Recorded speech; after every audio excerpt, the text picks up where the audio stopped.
Hello అండి. వడ్లమన్నాటి లక్ష్మీప్రసన్న గారు రచించిన కనువిప్పు అనే నవలా శీర్షికతో మీ ముందుకు. చదువుతున్నది రాధిక. ఇక కథలోకెడితే, అప్పుడే వరండాలో కడుగుబెట్టిన విశాలాక్షమ్మ తెరిచిన గేటు గుండా కనిపిస్తున్న ఎదురింటి పడుచు జంటను చూసి ముచ్చటపడి వారి సరస సంభాషణాన్ని ఆసక్తితో ఆలకించసాగింది. ఏ పిల్ల, స్కూటర్ ఎక్కమ్మా అంటే గారాలు నయగారాలు పోతావేం, ఎత్తి సీటు మీద కుదేయమంటావా? అబ్బా, రోజు స్కూటరు షికారు, ఒక్కటే బోరు. ఎందుకొచ్చిన హైరానా బాబు ఇదంతా? ఎంచక్కా ఇంట్లో కూర్చునో డాబా పైనో హాయిగా కబుర్లు చెప్పుకుంటే పోలా? శ్రమ, పెట్రోలు దండగా, రెండూ తప్పుతాయిగా. అబ్బబ్బా, ఈ ఆడవాళ్లతో అన్నీ పేచీలే. స్కూటర్ వచ్చేటంత వరకు రాలేదని గోల, వచ్చిన తర్వాత రాలేనని గోల. సరే దేవిగారు, మీరింట్లోనే ఉండి గోడలతోనూ గిన్నెలతోనూ కబుర్లు చెప్పుకోండి. నేను అలా జిమ్మంటూ పోయి షాపింగ్ చేసుకుని. ఏమిటి షాపింగా? నేను లేకుండానే? ఏం తెచ్చుకుంటారేమిటి అబ్బాయి గారు? షర్టింగ్ క్లాతా, షూటింగ్ క్లాతా? కాదు, చీరలు, రకరకాల చీరలు, ఫ్యాషన్ చీరలు. అయితే కొత్త చీరలు రకరకాల డిజైన్లలో షాప్లోకి వేయించేశాయన్నమాట. ఓహో, అదా అయ్యగారి హుషారు. మరి చెప్పరేం? ఏమండి, నేను వస్తానండి మీతో పాటు బజారుకు షాపింగ్కి. అబ్బే వద్దండి అమ్ముడు గారు, స్కూటర్ మీద బజారుకు వెళ్ళటం మహా బోర్ అనుకోండి. అంతే కాదండోయ్, శ్రమ మరియు పెట్రోల్ దండగా. ఏమంటారు? ఆహా, ఏం ఎత్తి పొడుస్తారులేండి. తీసుకెడుదురు, ఎలాగో ముస్తాబై ఉన్నా కదా. కూర్చున్నా గాని త్వరగా పోనివ్వండి, అవతల చీరలు అయిపోతాయేమో కొట్లో. అదీగాక ఆ ఎదురింటి ఆవిడ లేదు, ఆవిడ మనల్ని వింతగా చూస్తోంది ఇందాకటి నుండి, ఎవరి పబ్లిక్ సరసాల పక్షులు అన్నట్లు. చివరి మాటల ఆ అమ్మాయి ఎంత చిన్నగా అన్నా విశాలాక్షమ్మకు వినిపించాయి. సన్నగా నవ్వుకుంది తనలో తాను. మరుక్షణంలో బుర్రుమని చప్పుడు చేసుకుంటూ స్కూటర్ తుర్రుమంది. ప్రఫుల్ల వదనంతో ఆ జంట వెళ్ళిన వైపు అలాగే చూస్తూ నిల్చుంది విశాలాక్షమ్మ. ఎదురింట్లోకి కొత్తగా వచ్చారా నవదంపతులు. అతడు స్టేట్ బ్యాంక్లో పనిచేస్తున్నాడని పక్కింటి పార్వతమ్మ చెప్పగా వింది తను. టైం ప్రకారం పని, ఆకర్షణీయమైన జీతం, దానికి తోడు కొత్త జీవితం.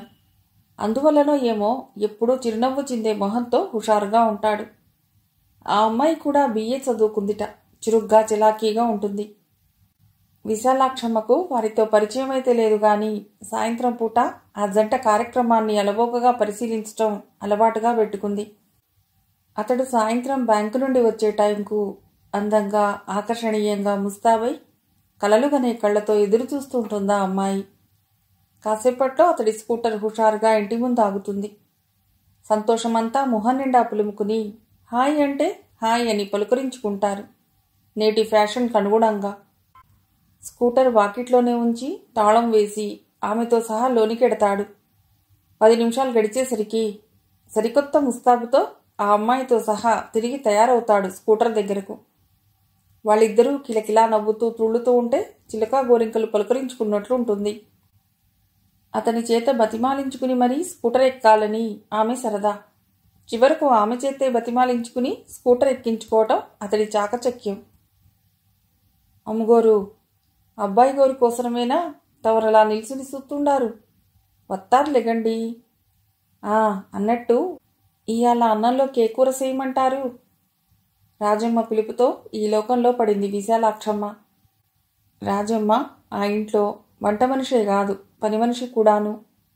వంట పని, ఇంటి పని చాలా ఓపిగ్గా చేస్తుంది. పని ఎంత ఎక్కువగా ఉన్నా, ఎంత తొందర పెట్టినా విసుక్కోదు, కసురుకోదు. ఓపిగ్గా చేసుకుపోతూనే ఉంటుంది.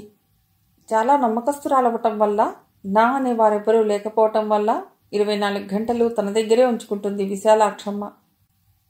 రాజమ్మ తిండి, బట్ట, చిల్లర ఖర్చులు అన్నీ తనే భరిస్తుంది. రాజమ్మ తనకంటే పెద్దదవటం వల్ల ఓ రకమైన అభిమానం కూడా ఉంది విశాలాక్షమ్మకు. అందుకని రాజమ్మను ఏమే వసే అని పిలవదు.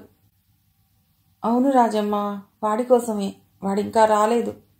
ఏ స్నేహితులతో ఏం కబుర్లలో మునిగిపోయాడో ఏమో. కొడుకు మీద ఆపేక్షను ప్రదర్శించుకుంది విశాలాక్షమ్మ. అమ్మగోరు, తవరేమనుకోనంటే ఓ చిన్న మాట. చెప్పు రాజమ్మ. రాజమ్మ సలహాలు తనకు నచ్చుతాయనే నమ్మకం వెల్లివిరుస్తోంది ఆమె మాటల్లో. అబ్బాయి గారికో బంగారు బొమ్మలాంటి కోడలు పిల్లని చూసి ముడెట్టేశారనుకోండి, అప్పుడు అబ్బాయి గోరు స్నేహితులంటూ బజార్లో ఇంతసేపు తిరగాడుకోరుగా. కాలేజీ మొగ్గేగానే ఇంటికి లగెత్తుకొత్తారుగా. అవును రాజమ్మ, నువ్వన్నది అక్షరాలా నిజం. దాని సంగతి నేను ఆలోచిస్తా గాని ఏం కూర చేయమని కదూ అడిగావు? ఉల్లిపాయ ముక్కలు బాగా వేసి కాకరకాయ ముక్కలు కోసి నూనెలో వర్రగా వేయించు. రఘుకా కూరంటే ప్రాణం. తన ఆలోచనలకు అంతరాయం కలగకూడదన్నట్లుగా రాజమ్మకు పని పురమాయించింది విశాలాక్షమ్మ. అలాగే నమ్మగోరు, సిటికలో చేసేస్తాను. రాజమ్మ వంటింట్లోకి నిష్క్రమించింది. అక్కడున్న వాలుకుర్చీలోకి మేలుచేర వేసింది విశాలాక్షమ్మ. అవును, రఘు ఈ మధ్య కాలేజీ నుండి నేరుగా ఇంటికి రావటం లేదు. స్నేహితులతో కబుర్లు షికార్లతో కాసేపు గడిపి సాయంత్రం 6-7 గాని కొంపకు చేరటం లేదు. తన రఘుకి ఏం తక్కువ? చక్కగా ఉంటాడు. పచ్చని పసిమి ఛాయతో, తగినంత ఎత్తు, దానికి తగిన లావు, ఉంగరాల జుట్టుతో, కొనదేలిన ముక్కుతో, మెరిసే కళ్లతో చూపర్లను ఆకట్టుకుంటాడు. తండ్రి పోయిన తర్వాత కూడా ఏ లోటు రానివ్వకుండా పెంచింది తను. శ్రద్ధగా చదివి ఎంఎస్సీ పాస్ అయి కాలేజీ లెక్చరర్ ఉద్యోగం సంపాదించుకున్నాడు ఈ గుంటూరు పట్టణంలో. వాడి సౌఖ్యం కోసమేగా వసతి గల ఈ ఇల్లు బ్రాడీపేటలో 4వ లైన్లో 13వ అడ్డరోడ్డులో తీసుకుంది తను. తనకు ఉంది. బాగా చదువుకున్నది, చిదిమి దీపం పెట్టుకునేటంత అందంగల చిన్నది కోడలుగా రావాలని. సంబంధాలు నలుమూలల నుండి కోకొల్లలుగా వస్తున్నాయి. లక్షణమైన సంబంధం ఒకటి చూసి రఘును ఇంటివాడిని గనుక చేసేస్తే వాడికి పనికిరాని స్నేహితులతో బాతాఖానీ అవసరమేముంది? రాజమ్మ అన్నట్లుగా కాలేజీ వదలగానే ఎక్కడా నా పెళ్ళాం ఎక్కడా అంటూ పరిగెత్తుకుంటూ రాడు. వాళ్ళిద్దరూ హాయిగా సంతోషంగా కబుర్లు చెప్పుకుంటుంటే ఇందాకటి నవదంపతుల మాదిరిగా తను కొనివ్వబోయే మోటారు వాహనం మీద రోజూ సరదాగా షికారుకో సినిమాకో బజారుకో వెళ్ళి వస్తుంటే తన హృదయం ఆనందంతో పొంగిపోదు. కానీ రఘు ఈ విషయాన్ని అంత గట్టిగా పట్టించుకుంటున్నట్లు కనిపించటం లేదు. ఏరా నాయనా, ఎప్పుడు ఈ ఇంట్లోకి కోడలి పిల్ల అడుగు పెట్టేదంటే చిరునవ్వుతో కొట్టిపారేస్తుంటాడు. ఇప్పుడేం తొందరే అమ్మా నా పెళ్ళికి అంటూ.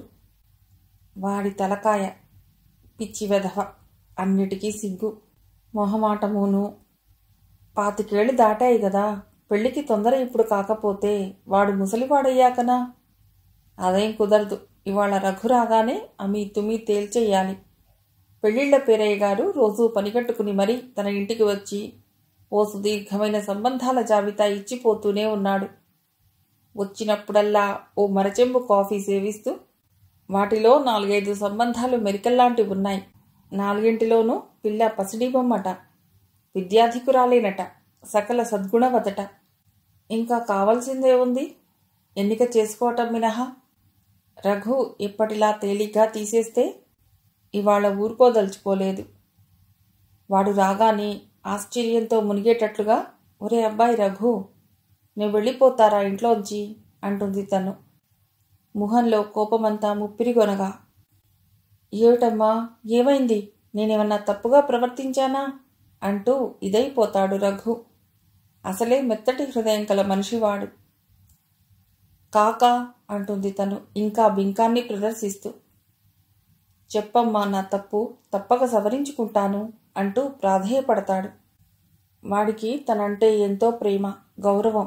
తన మనస్సు నొప్పించడం వాడికి ఇష్టం ఉండదు. మాటిస్తావా మరి అంటుంది తను. ఇవ్వకేం చేస్తాడు పిచ్చి నాయన. సరే అంటాడు.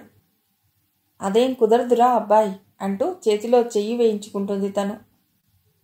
తరువాతనే బయటపెడుతుంది అసలు విషయం. రాజమ్మ ఎప్పుడూ ఏదో పనిలో సతమతమైపోతూనే ఉంటుంది గదా. నౌకరు నిర్ణీత వేళల్లో తన పని చేసుకుని వెళ్ళిపోతుంటాడు గదా. నువ్వు ఉదయం భోజనం చేసి కాలేజీ వెడితే సాయంత్రం వరకు రావు కదా. అంతవరకు ఇంత ఇంట్లో ఒంటరిగా కాలమెలా గడపాలరా నేను?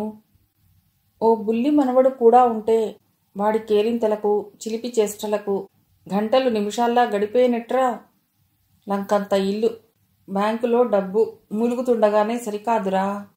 పిల్ల పాపలతో ఇల్లు కళకళలాడుతుండాలి. అప్పుడే ఇంటికి కంటికి వెలుగు. అందుకని నువ్వు నాకు మనవణ్ణి కని ఇచ్చేయవలసిందే. నేను నీకు మనవణ్ణి కనాలా? ఏమిటమ్మా ఈ విడ్డూరం? ఎక్కడన్నా మగవాడు కనటం అనేది ఉందా? విత్తరపోతాడు రఘు. ఒరేయ్ లెక్చరరు, నీ పాఠాలు అర్థాలు నా దగ్గర కాదురా వల్ల వేయటానికి. కనమన్నది నిన్నంటే నిన్ను కాదు, కోడలి పిల్ల ఎక్కడుందో వెతికి పట్టుకురా నాయనా అని అర్థం. తెలిసిందా? తన హాస్యానికి పగలబడి నవ్వుతాడు రఘు. ఆ సంతోషంలోనే వాడి పెళ్లి సంబంధాలు చూడటానికి ఒప్పిస్తుంది తను. ముందుగా ఆ హైదరాబాద్ సంబంధం చూడాలి. అన్ని విధాలా బాగున్నట్లుంది. పెళ్లిళ్ల పేరయ్యే మాటలను బట్టి చూస్తే ఎంతో బాగుంటుంది ఆ అమ్మాయి కోడలుగా వస్తే. ఏమైనా ఎవరైనా కోడలుగా రాని, తను కన్న కూతుర్లా చూడాలి ఆమెను. కట్టుకున్న భర్త కోసం కన్నవారిని, తన వారినందరినీ వదులుకుని అత్తింట అడుగుబెట్టే కోడలను తను హృదయపూర్వకంగా ఆహ్వానించాలి. తన వంశాభివృద్ధికి కారకురాలైన ఆమెను సాదరంగా ప్రేమగా చూడాలి. అత్త అనే అభిజాత్యాన్ని, అహంకారాన్ని ప్రదర్శించి ఆమె మనస్సు గాయపరచకూడదు. ఆమె చేత కన్నీరు పెట్టించకూడదు. కోడలు కన్నీరు ఇంటికి ఉసురు. రాజమ్మ వచ్చి వరండాలో లైటు వేసింది. చీకట్లను పారద్రోలి వెలుగుపరుచుకుంది వరండాలో.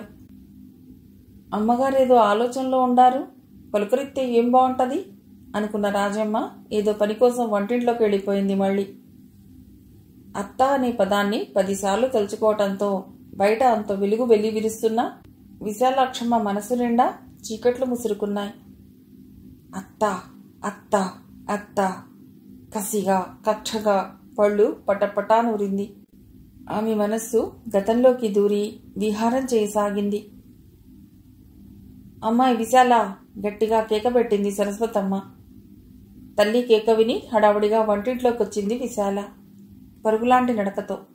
ఏమిటమ్మా అంటూ కన్ని వయస్సు ప్రసాదించిన యవ్వనంతో అపురూప సౌందర్యం పోటీ పడుతోంది విశాలలో. అసలు పేరు విశాలాక్షి అయినా విశాల అనే పిలిపించుకోవటమే బాగుంటుంది. ఏమిటమ్మా ఏమిటే బంగారు తల్లి, ఇవాళ ఒక్కరోజు స్కూలుకు సెలవు చీటీ పంపించు. పక్కింటి పద్మజతో వాళ్ళొస్తున్నారు నేను చూసుకోవటానికి. మీ నాన్నగారు ఎంతో హడావుడి చేసి ఇప్పుడే బజారుకు వెళ్లారు, ఇంట్లోకి కావలసినవి తెప్పించటానికి. కూతురు వైపు అపేక్షగా చూసింది సరస్వతమ్మ. నా తల్లి అత్తింట్లో చక్కగా సుఖపడుతుంది అని ఆకాంక్షించింది ఆ తల్లి మనస్సు. దానికి కారణం లేకపోలేదు. విశాల తండ్రి వెంకట్రామయ్య గారికి 15 ఎకరాల సుక్షేత్రమైన మాగాణి ఉంది. బంగారం పండుతోంది ఆ పొలంలో. ఇంట్లో పుష్కలమైన పాడి ఉంది. ఇవిగాక ఇంట్లో ఓ 50 సంవత్సరాల బంగారం ఉంది. బోలెడంతమంది నౌకర్లు చాకర్లు.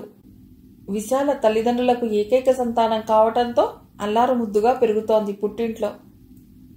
విశాల చదువు మీద పెద్ద ఆశలు లేవు ఆ తల్లిదండ్రులిద్దరికీ.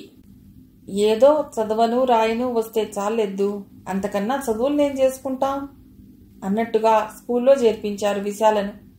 కానీ విశాల తన బుద్ధి కుశలత వల్ల ప్రతి క్లాస్లోనూ ఫస్ట్గా రావటంతో స్కూల్ ఫైనల్ వరకు సాగింది విశాల చదువు. ఆడపిల్లకు యుక్త వయసు రాగానే పెళ్లి చేసి పంపేయాలనుకునే రోజులవి. ఇప్పటిలాగా 25 ఏళ్ళు 30 ఏళ్ళు వరకు ఆడపిల్లలకు పెళ్లిళ్లు కాకుండా ఉండటం సాంఘిక నేరంగా భావించబడే రోజులవి.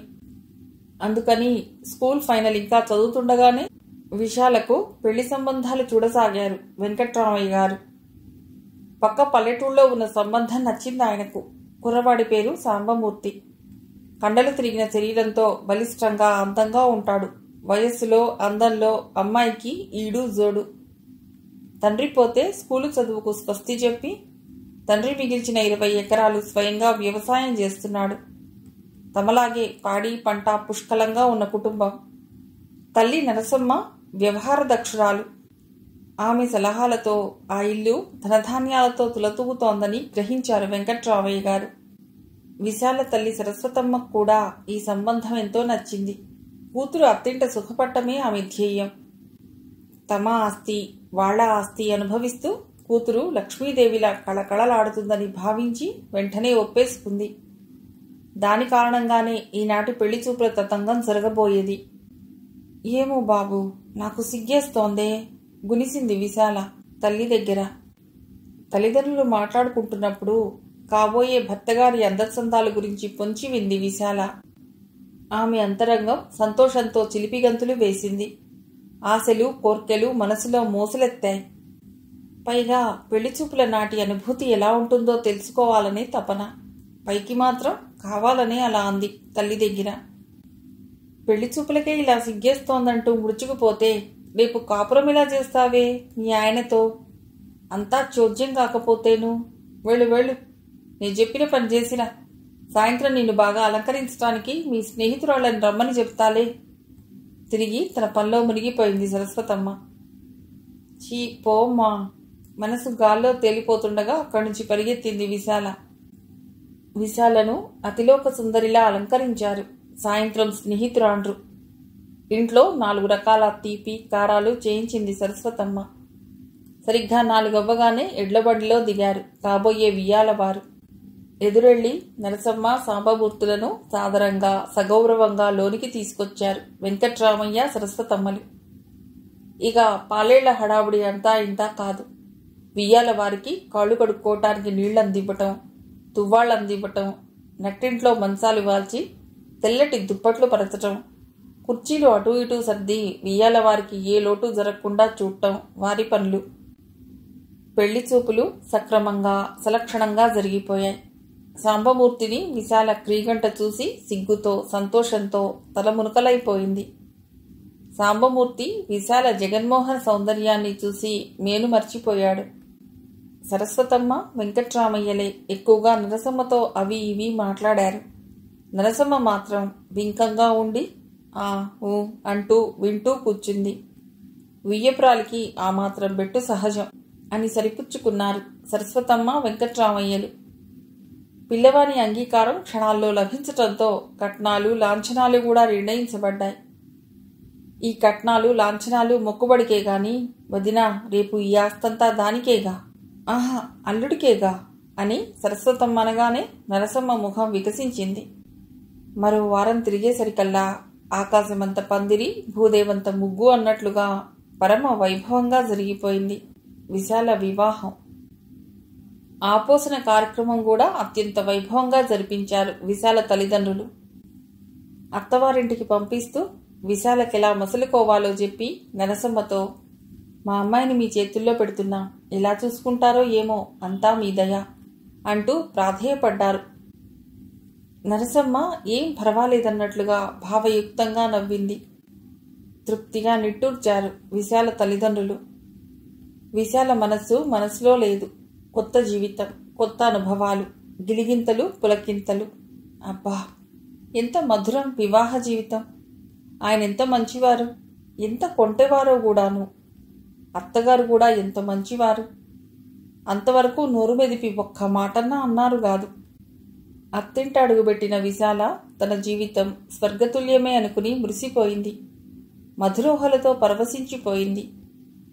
భగవాన్, నాకింకేమీ వద్దు, ఈ జీవితం చాలు అని తృప్తిపడిపోయింది.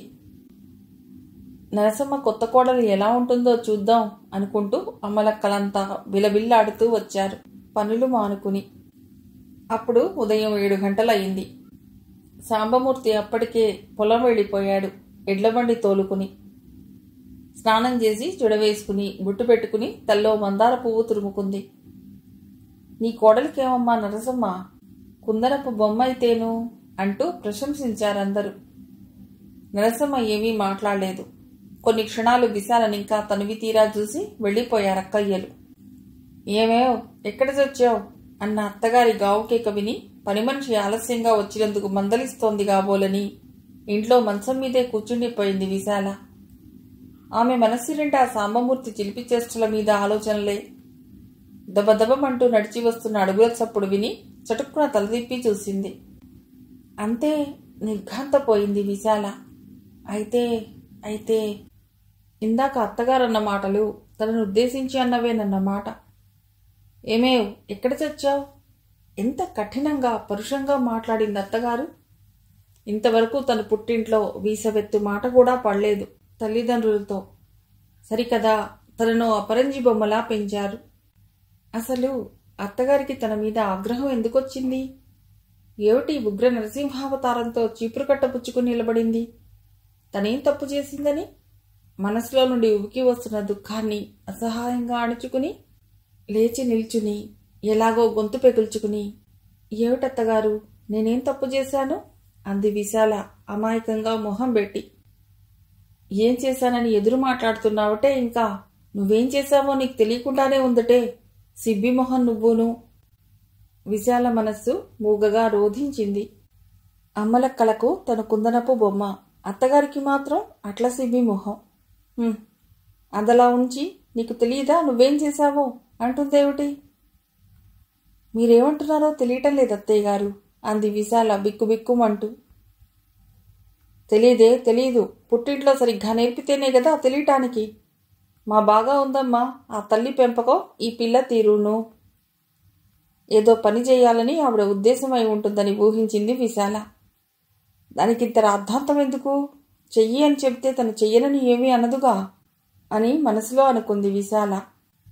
ఏం పని చేయాలో చెప్పండి అత్తగారు, చేస్తాను. ఇంత మాత్రానికే మా అమ్మ మాట ఎందుకులేండి, అంది బయటకు.